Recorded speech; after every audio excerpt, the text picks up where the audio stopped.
Monroe's mother had always been much better at starting things than finishing them.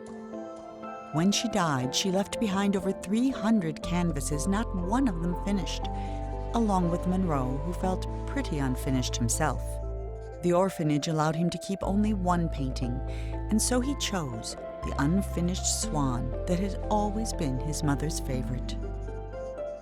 But that night, he woke up to find the swan had disappeared. So he took his mother's silver paintbrush and followed the footprints into a little door he hadn't seen before.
The king was young, arrogant, and amazingly talented.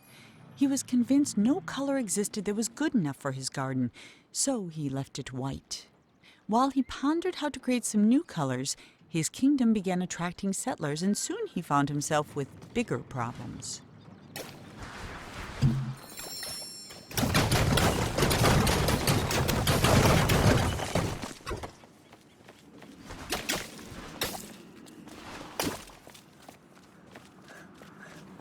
Hey!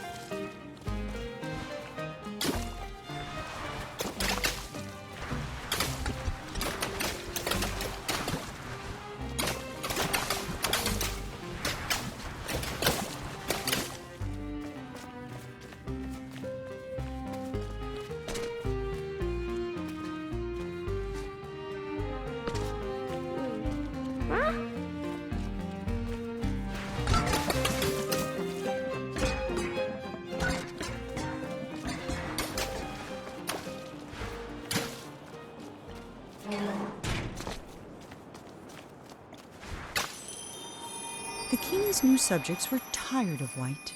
They were tired of tripping, of banging their shins, of misplacing their homes. So they started painting everything, ruining the king's spotless design. In response, the king outlawed all non-magical brushes and pledged to spend the next month painting shadows for his kingdom.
Whoa!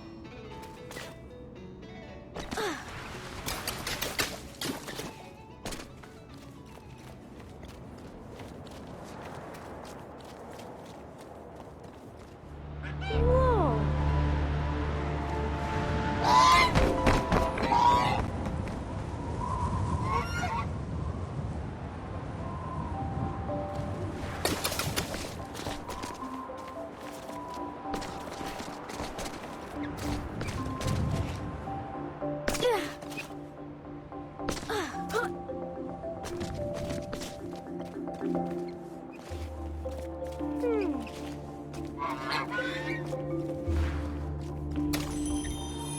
The labyrinth was designed to be beautiful, and it was.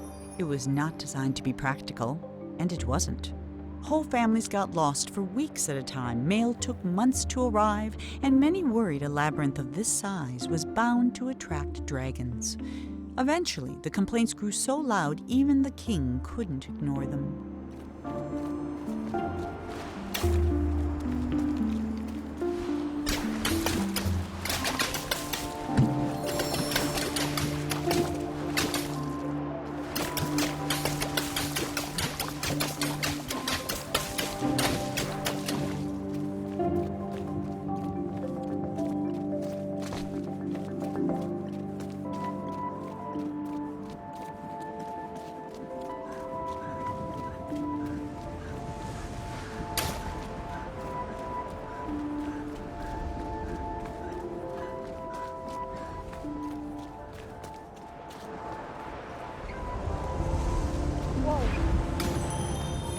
The king was so frustrated with the messy, demanding people of his kingdom that he decided to start over.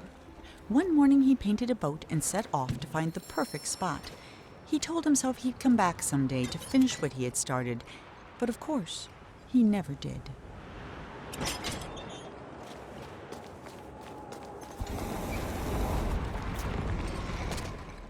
For the first time in weeks, Monroe felt good. He felt even better when the wind pushed him close enough to reach the Swan. He was feeling so good, in fact, that he forgot all about his fear of heights. But when the Swan wriggled free and Monroe fell over the side, he remembered almost immediately. That might have been the end of Monroe if this were a shorter story, but it isn't, which is why Monroe's troubles were just beginning.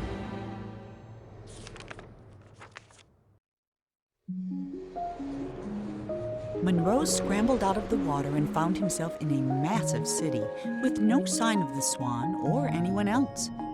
Well, except someone's enormous pair of feet.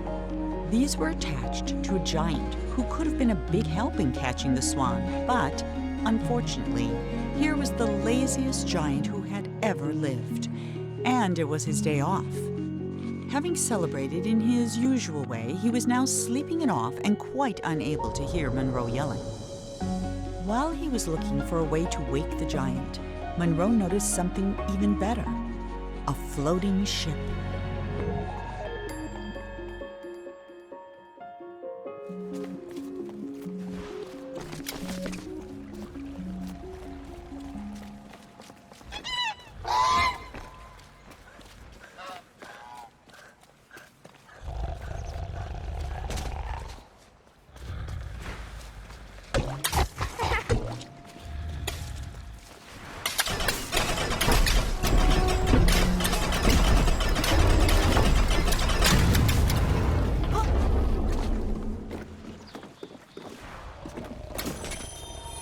Sometimes the giant wondered about where all the people in the city had gone.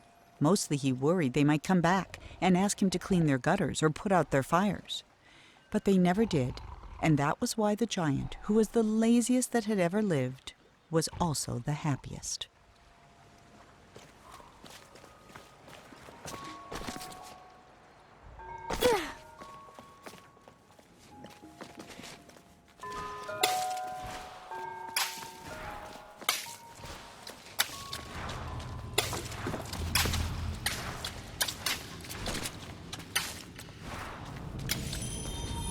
Before he discovered painting, the king was a potter. He loved the simplicity of a well-spun pot. So when his subjects complained that his new city was too austere and that there was nowhere to relieve themselves, the king ignored them. But when they started relieving themselves in his pots, the king hastily built them a sewer system.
As the city filled up with people, the streets filled up with garbage.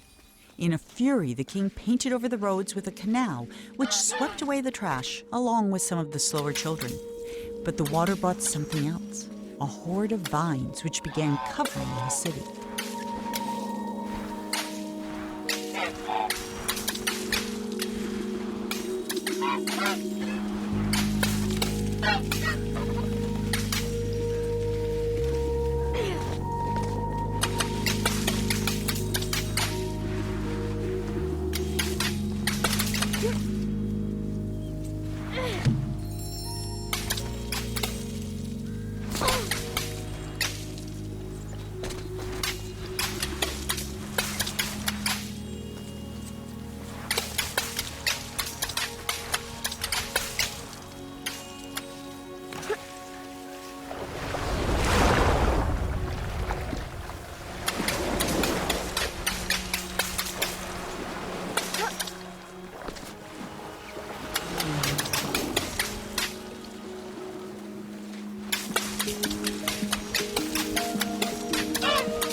Unlike his nicely trimmed hedge maze, the vines refused to stay where the king wanted them. He ordered his subjects to pull up every vine they saw. But the people were getting tired of the king's endless decrees, so they secretly began watering the vines whenever the king wasn't looking.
The king hated the sea, and all because of his very first castle.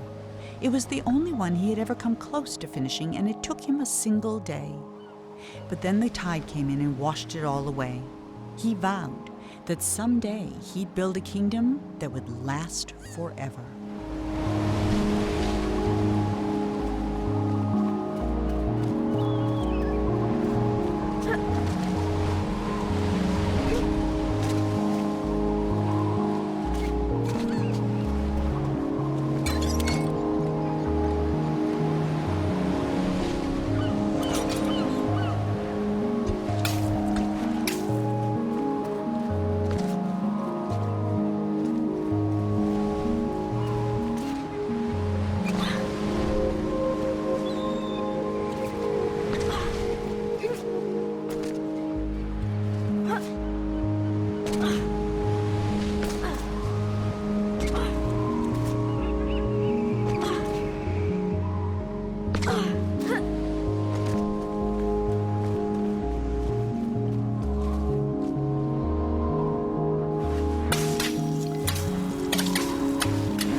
vines were slowly burying the king and his city. No matter what he tried, the king couldn't stop them.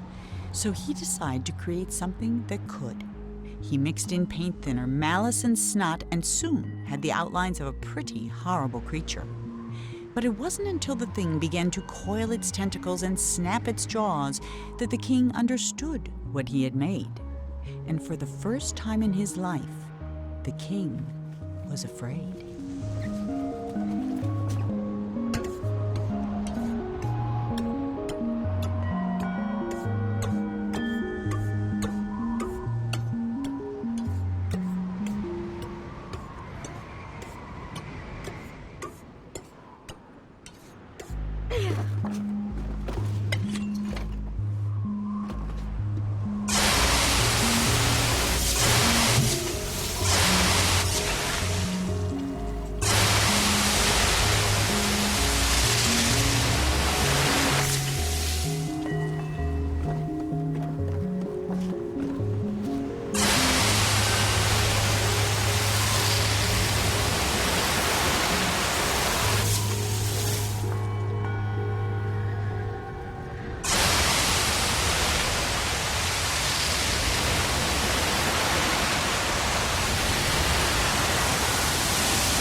Even half finished, the creature had no trouble swallowing up all the king's soldiers, half his zoo, and 3 peppermint gazebos.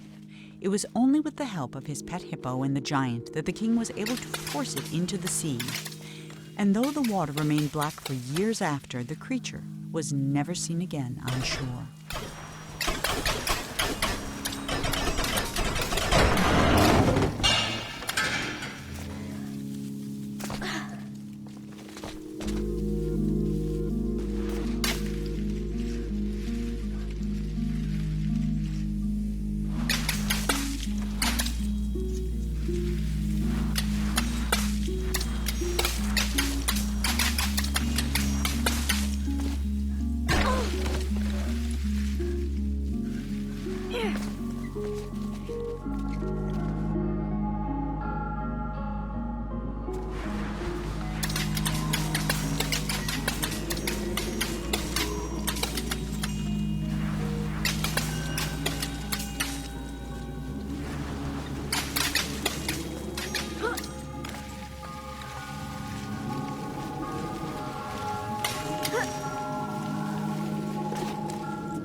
Within a short time, the king's subjects had all moved away, except the giant, who was quite loyal and also very lazy.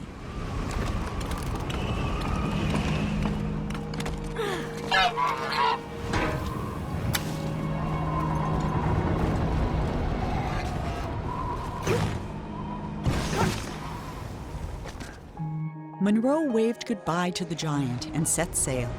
But no matter how fast he went, the Swan was always just out of reach. And not for the first time that day, Monroe suspected he was being led somewhere. Then they flew into a cloud, and everything went black.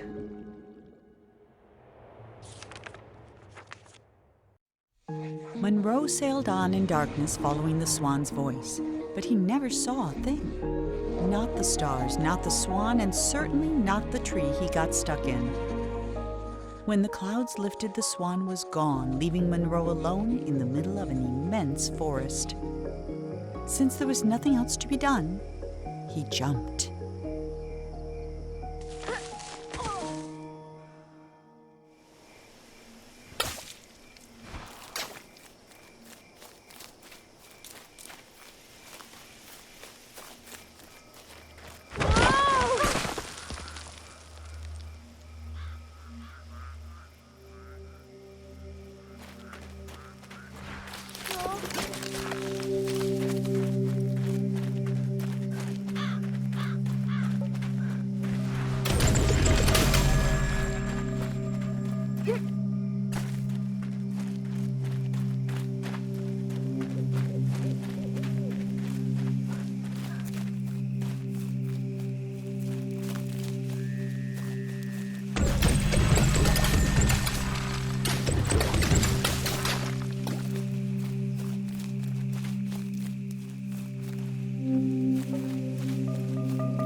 king was tired of creating perfect kingdoms only to attract less than perfect subjects.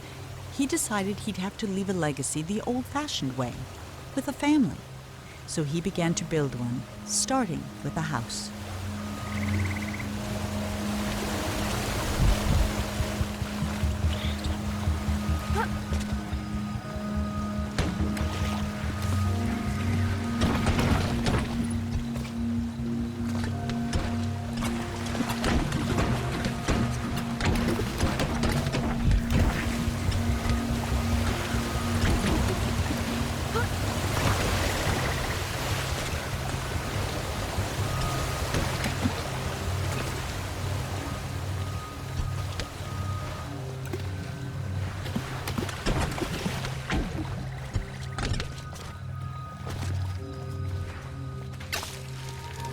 The king had never had much luck with people, so instead of trying to find a wife, he painted one.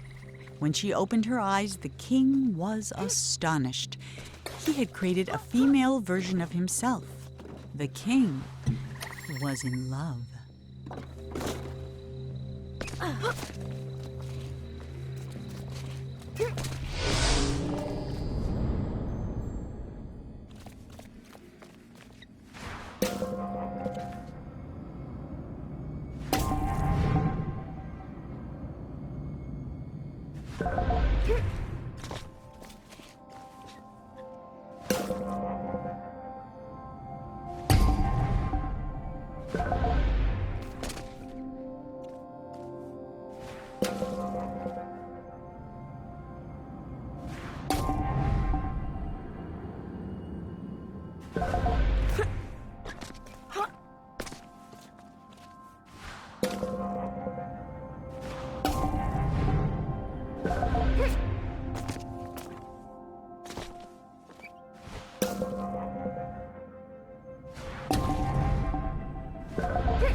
Bursting with joy, the king locked himself in his workshop painting gifts for his queen.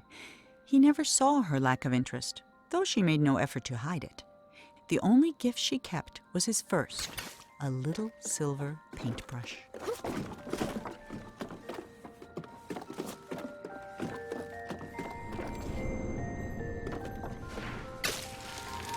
Every day, the king painted a new room for the house, and every day he abandoned it as not good enough for his queen. While he slept, the queen spent her nights painting creatures of the forest, though she never finished a single one. 5 months went by before the king noticed she was pregnant.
Hey.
On the night before the queen was to give birth, she left.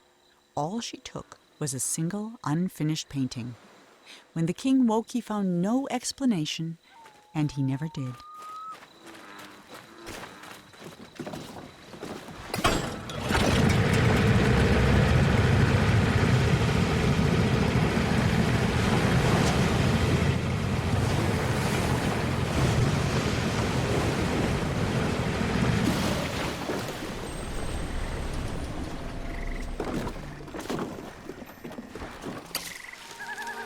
For 9 years, the king didn't paint a thing.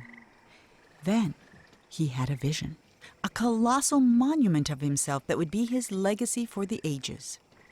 But he hadn't even finished painting the scale model, which was over 100 feet tall itself, when his powers began to fail.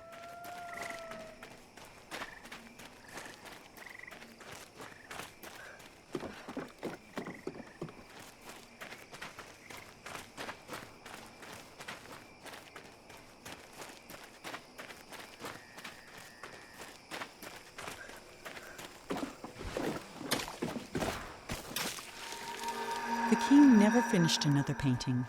Then one night he went to sleep and couldn't even finish his own dream, and he's been trapped inside it ever since.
As Monroe stood there trying to think of something to say, the statue shuddered and the hatch slammed shut. And now there was no more need for talking. The king was awake.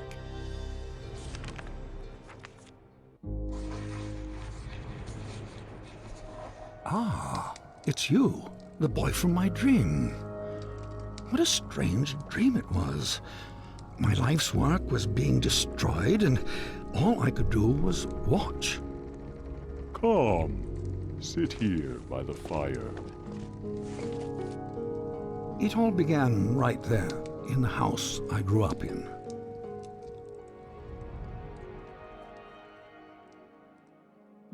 I heard a heavy knocking at the door, just like on the night I left. I opened the door, but there was nothing there, just white space.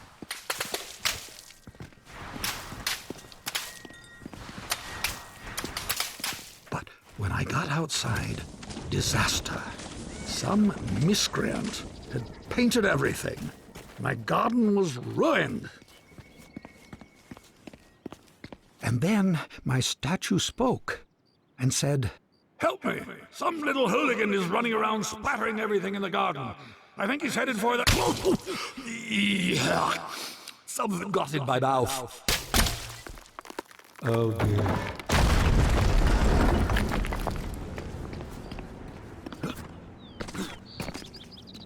I saw my unfinished labyrinth, abandoned and forgotten. And then the credits appeared. Your dreams have credits? Oh yes, and subtitles.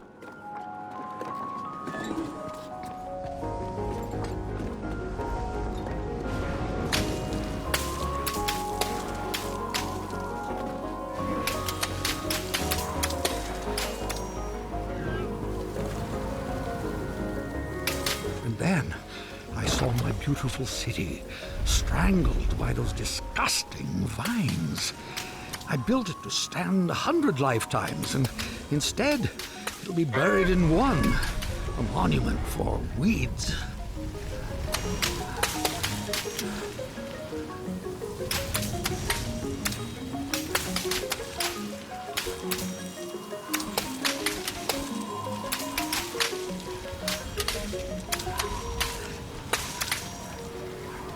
The dining hall was full of people, like the old days. It smelled like roasted goose. For a moment, I was happy. Then suddenly, I was alone again. The world had become cold and dark. I felt my own death rising up around me.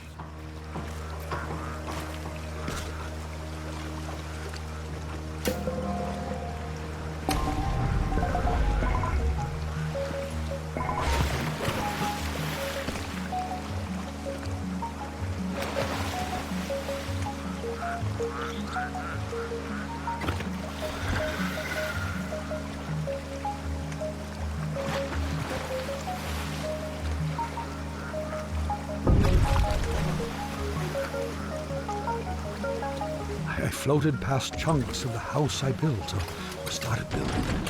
Scarcely 10 years later, and the whole thing was in ruins. My works were meant to last forever, but most of them will be gone before I am.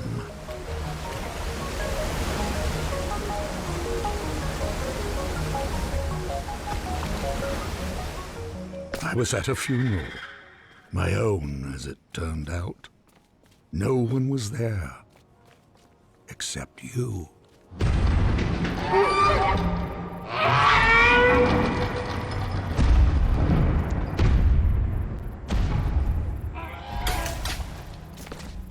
I saw my monument, my last hope of leaving something that would live on after me. And I began to walk towards it, and with each step I took, I got larger. I just kept growing and growing, like a teenager. With a gentle push, my monument crumbled and sank. I saw my life's work laid out in front of me, Soon it would crumble into dust or be painted over by someone who would come after me, the same way I painted over what was here before me.